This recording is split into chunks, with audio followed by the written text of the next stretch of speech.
আজকের প্রধান সংবাদে স্বাগতম।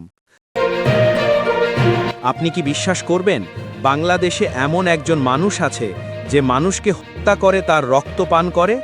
হ্যাঁ, এটা কোনো সিনেমার গল্প নয়, বাস্তব ঘটনা। এ কারণে এলাকার মানুষ তাকে নাম দিয়েছে রক্তচোষা জনি।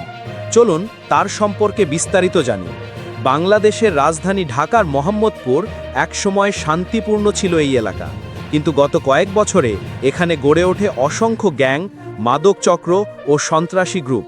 তাদের মধ্যে সবচেয়ে ভয়ঙ্কর হিসেবে পরিচিত হয় মনির হোসেন, যাকে সবাই চেনে রক্তচোষা জনি নামে।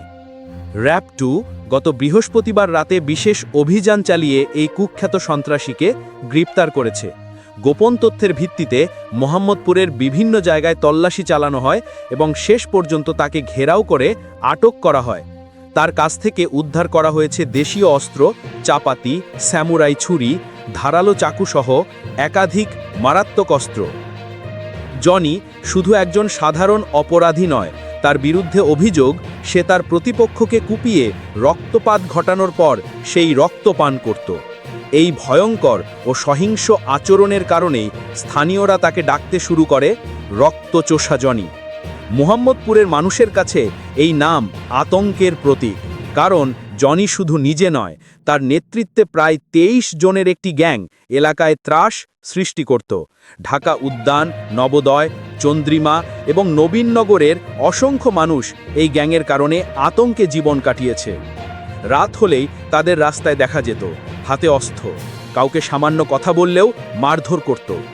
দোকানে দোকানে যেত চাঁদা দাবি করতে। বিল চাইলে হুমকি, না দিলে মারধর আর কুপানো, এসবই ছিল তাদের প্রতিদিনের চিত্র। সাম্প্রতিক সময়ে ঘটে যাওয়া একটি ঘটনা জনির গ্যাং সম্পর্কে মানুষের ক্ষোভ আরও বাড়িয়ে দেয়। গত 4 অক্টোবর হাবিবুল্লাহ নামের এক চা দোকানি জনির অনুসারীদের কাছে তার পাওনা টাকা চাইলে তারা তাকে নির্মমভাবে কুপিয়ে গুরুতর আহত করে। এমন ঘটনা শুধু একদিনের নয়, বরং নিয়মিত ছিল তাদের বর্বর আচরণ।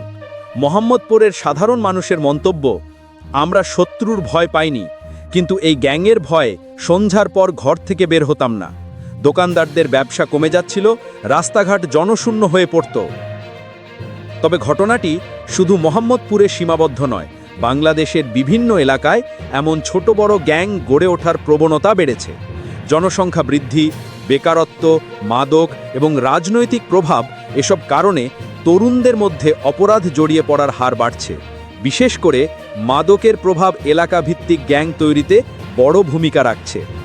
বাংলাদেশের আইন শৃঙ্খলা রক্ষাকারী বাহিনীর জন্য এটি একটি বড় চ্যালেঞ্জ।